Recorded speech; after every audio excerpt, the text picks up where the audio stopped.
Back to Qumran, where the Dead Sea Scrolls were found, we learn why they were discovered so long ago and yet only recently find out what was in them. The Jacob League formed a committee.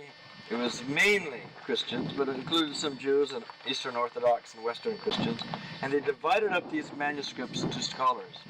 They gave too few scholars too many manuscripts. They should have made a smaller number of manuscripts to many more scholars. Some of these scholars had heavy teaching loads at their universities or seminaries, and they took their sweet time. Can you imagine? Scrolls of monumental importance to biblical interpretation found in the late 40s and early 50s. The last two published 2 years ago. Some of them not published until the 90s. It led to all sorts of conspiracy theories, but they wanted their name to be attached to the publication. Think how many seminary professors have come and gone the last 50 years who knew the Dead Sea Scrolls and waited their whole academic career to know what was in them.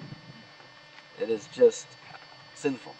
Back to Beersheba, we're learning a little about the nomadic lifestyles Abraham and Isaac had, as well as later in the Judges when the Israelites were gradually settling into permanent residences.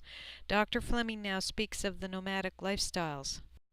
We find that they're not building anything. I'd like to give you an example of how people expect too much from archaeology. One of the purposes of this dig was to date the patriarch and matriarch narratives.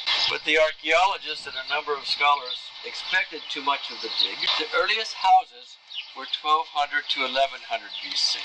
Van Seeter, who's an Old Testament scholar, published a work that said the patriarch and matriarch narratives cannot be older than 1100 BC. That's the time of the Judges. Therefore, they cannot have historical memory in it. Why did he date these narratives? Because the earliest houses they found here were 12 and 1100. But Abraham and Sarah aren't living in houses. Abraham and Sarah's culture is biodegradable, as is the culture of the Exodus. The first 7 books of the Bible are hard to find archaeological confirmation for because they're carrying everything. Many times you see a Bedouin encampment. I'm not talking about the settled villages we're seeing now. The Bedouins used to use goat-haired tents. We arrived one day at the camping spot. We were camping a couple hundred yards away. But the next morning I said, I'll bring over and see if we can talk to a few Bedouin and let them tell you some of their tradition. By the time we woke, the camp was gone. You couldn't even see that there had ever been a trace of an encampment.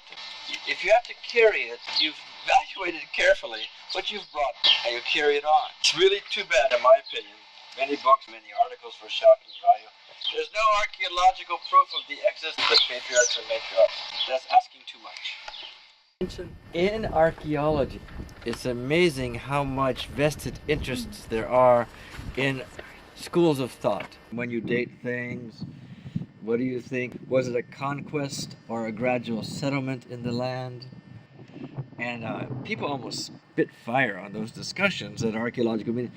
Some of these academic meetings are really evil places in the sense of turf. Large universities can also have this turf where you literally make personal attacks which should not enter in discussions. It should be the objective science. It does make it a lively field. I'm sorry that sometimes the Department of Antiquities now has a minimalist director, which means he feels there was no conquest, there's a gradual settlement, and it's all 1100 BC. And there's a conservative Christian school that believes there was an exodus and a conquest 1400 BC. They have been able to get a permit. You should allow them a permit and then discuss what's found. Come to an end here, but emotion comes into these things.